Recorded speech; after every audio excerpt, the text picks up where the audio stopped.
Assalamualaikum warahmatullahi wabarakatuh. Apa kabar anak-anak semua? Semoga semuanya dalam keadaan sehat. Anak-anak, hari ini kita akan belajar tentang pola bangun datar dan kita akan belajar tentang persatuan dan kesatuan di sekolah. Simak pembelajaran berikut ini dengan seksama ya.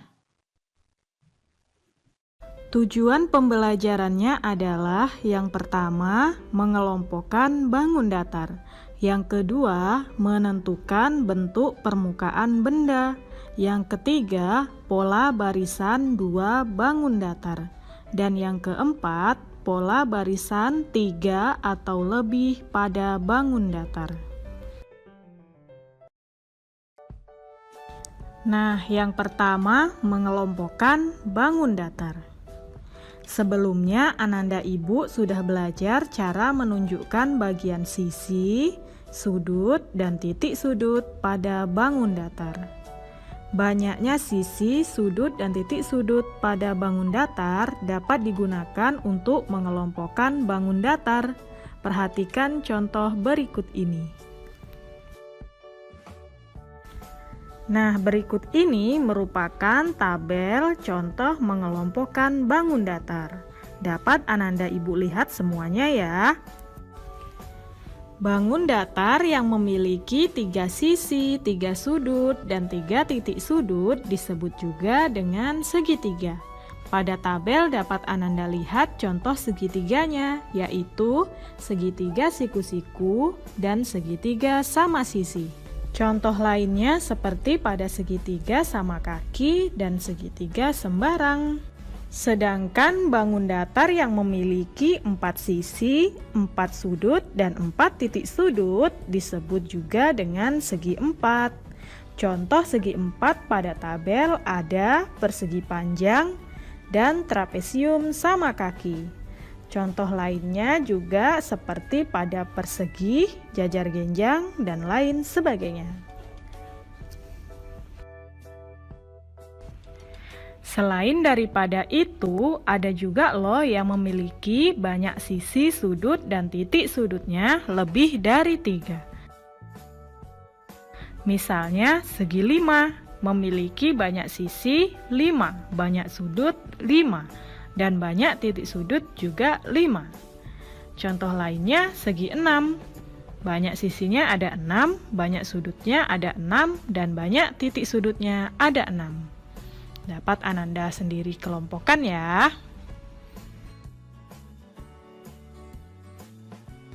Nah, setelah kita mempelajari mengelompokkan bangun datar, selanjutnya kita belajar tentang pola barisan dua bangun datar. Bangun datar dapat disusun membentuk pola tertentu. Perhatikan gambar rebana dan gendang berikut ini. Rebana, permukaan atasnya berupa bangun datar lingkaran.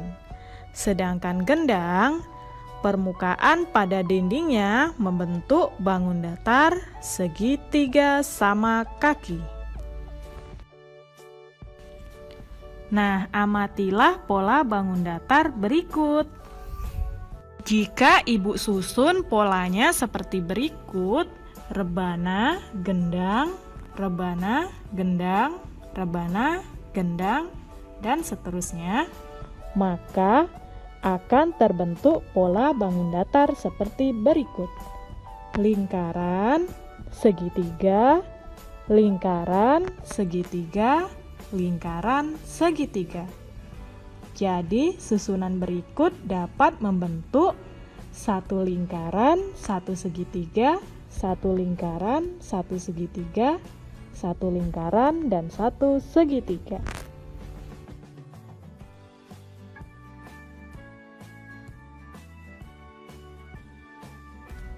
Jika Ibu susun seperti berikut: rebana, rebana, gendang, gendang, rebana, rebana, gendang, gendang, maka akan tersusun pola bangun datar seperti berikut: lingkaran, lingkaran, segitiga, segitiga, lingkaran, lingkaran, segitiga, segitiga.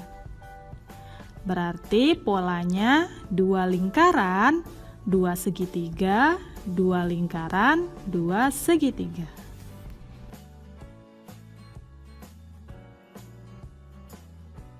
Nah, sekarang jika Ibu kasih soal, lengkapilah pola barisan bangun datar di bawah ini.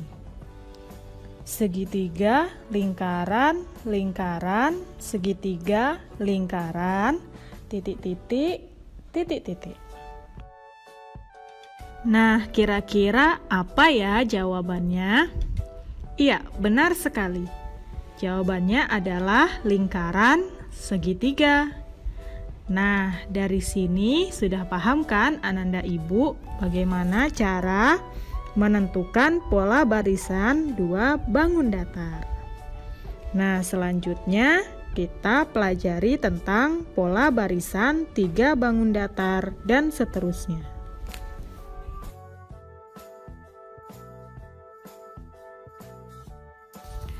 Pada pelajaran pola barisan 3 bangun datar, kita langsung saja masuk ke contoh-contoh berikut ini ya. Tentukan bentuk bangun datar selanjutnya sesuai dengan pola-pola berikut. Nomor 1.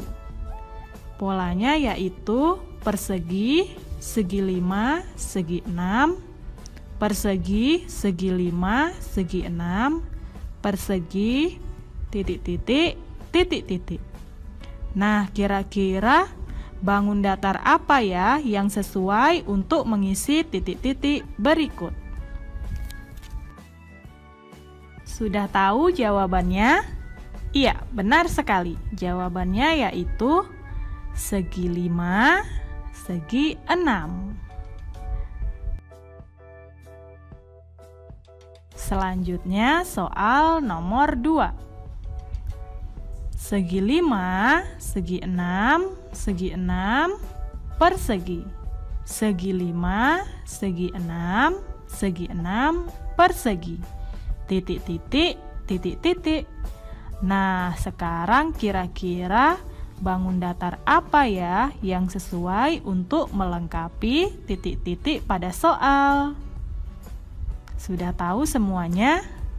Iya, bangun datar segi 5 dan segi 6. Nah, dari contoh-contoh berikut, Ananda Ibu sudah paham kan?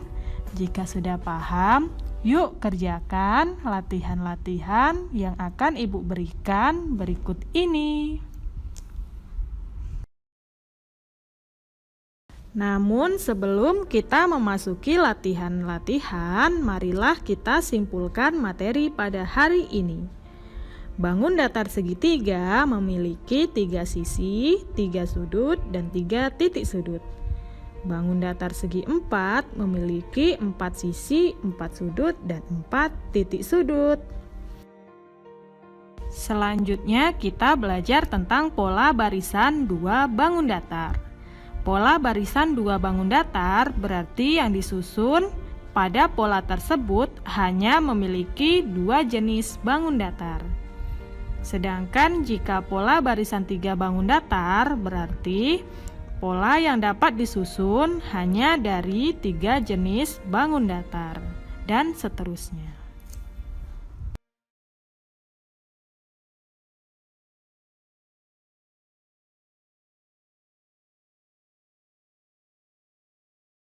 Sama Miss Ovi di video pembelajaran PKN tentang sikap persatuan di sekolah. Ya, kemarin di subtema 2 kalian sudah belajar tentang sikap persatuan di rumah. Nah, sekarang kita akan belajar tentang sikap persatuan di sekolah. Kita klik start.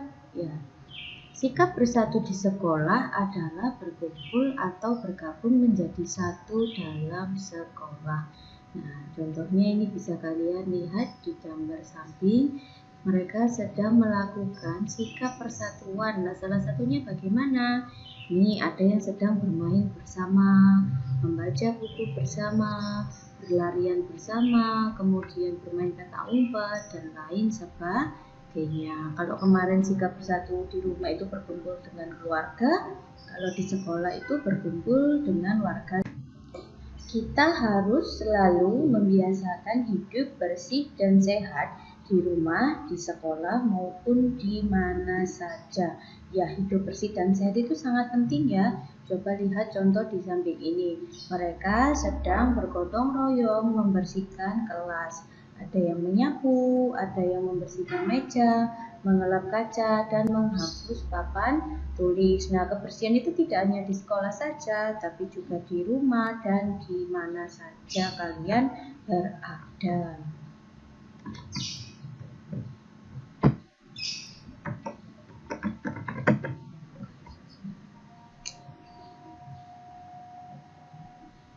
Ana dan teman-temannya bergotong royong. Mereka membersihkan kelas. Bergotong royong mencerminkan sikap hidup dalam kebersamaan. Nah, kebersamaan itu merupakan wujud dari persatuan. Nah, pada gambar di sini, Ana dan teman-temannya sedang bergotong royong membersihkan kelas. Ada yang menyapu, mengepel, dan ada yang membawa ember seperti ini. Ini mereka adalah mencerminkan sikap hidup dalam kebersamaan. Nah, kebersamaan itu sendiri juga merupakan wujud dari persatuan. Ada contoh lagi, Ana dan teman-temannya selalu menunjukkan kebersamaan dalam setiap kegiatan. Salah satunya ketika bermusyawarah. Lihat contoh gambar di samping ini, Ana dan teman-temannya sedang bermusyawarah. Nah, bermusyawarah itu juga menunjukkan kebersamaan dalam kegiatannya ya bermusyawarah. Nah, selanjutnya sikap yang harus dimiliki agar ada persatuan di sekolah. Yang pertama, mau bergotong royong. Nah, bergotong royong ini ngapain aja, Miss? Banyak ya tadi di contoh sebelumnya, ada yang membersihkan kelas, ada yang bermain, ada yang belajar bersama, dan lain-lain. Kemudian yang kedua, saling menghargai antar teman. Jadi antar teman tidak boleh bertengkar, harus saling menghargai perbedaan. Jika punya hobi yang berbeda, kesukaan yang berbeda, dan lain-lain. Kemudian yang ketiga, tidak membeda-bedakan teman. Jadi berteman dengan siapa saja, tidak peduli itu kulitnya hitam, badannya pendek, jelek, atau tidak pintar, dan lain-lain. Harus tetap berteman, tidak boleh membeda-bedakan teman. Kemudian yang keempat, saling tolong-menolong antar teman. Jadi ketika temannya kesulitan, kalian harus menolong. Contohnya, ketika mereka jatuh, kalian menolong. Ketika mereka tidak membawa alat tulis, tidak membawa buku, tugas kalian adalah menolongnya. Selanjutnya, nah, hidup dalam kebersamaan memiliki banyak manfaat. Sebaliknya, tidak hidup dalam kebersamaan juga memiliki banyak keburukan. Nah, di sini ada ya contoh gambarnya, ini Bu Guru dengan siswanya sedang melakukan kerja bakti atau gotong royong membersihkan halaman sekolah. Ada yang menyapu, ada yang bawa pengki ya. Nah, mereka ini sedang menunjukkan kebersamaan di sekolah. Nah, kebersamaan sendiri itu adalah wujud dari persatuan. Coba kita lihat manfaat dan keburukan. Oke, manfaat persatuan di sekolah. Yang pertama, pekerjaan cepat selesai. Contohnya ketika kalian bergotong royong membersihkan kelas. Nah, jika dikerjakan secara bersama-sama dengan persatuan, maka pekerjaan itu akan cepat selesai. Yang kedua, munculnya perasaan saling menghargai antar teman. Nah, jika terdapat persatuan di sekolah itu, rasa saling menghargai antar teman kalian maka akan lebih tinggi. Kemudian yang ketiga, hidup damai dan tentram. Jika ada persatuan, maka hidup kalian akan damai dan tentram, tidak ada perpecahan, tidak ada pertengkaran, dan lain-lain. Kemudian mempererat tali persaudaraan. Nah, meskipun kalian di sekolah itu bukan saudara secara kandung, tapi kalian tetaplah saudara. Nah, maksudnya saudara itu bagaimana, Miss? Ya, teman itu bisa menjadi saudara. Saudara bagaimana? Ketika kalian kesulitan, ada yang menolong.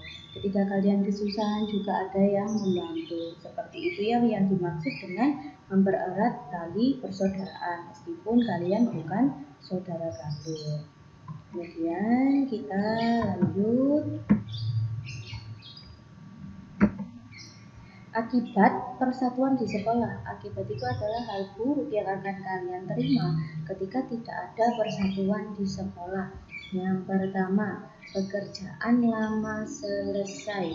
Nah, ini contohnya tadi ketika gotong royong, tapi kalian bekerjanya sendiri-sendiri, tidak bergotong royong, maka pekerjaan kalian akan lama selesainya.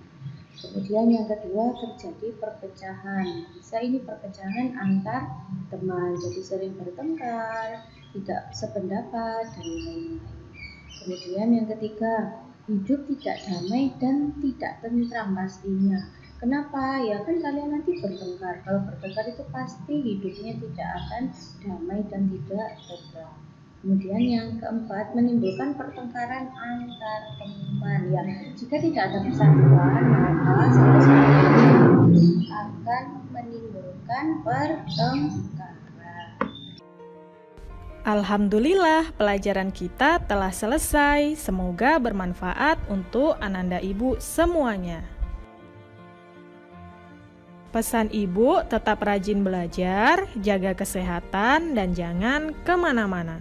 Sampai jumpa lagi di pertemuan berikutnya.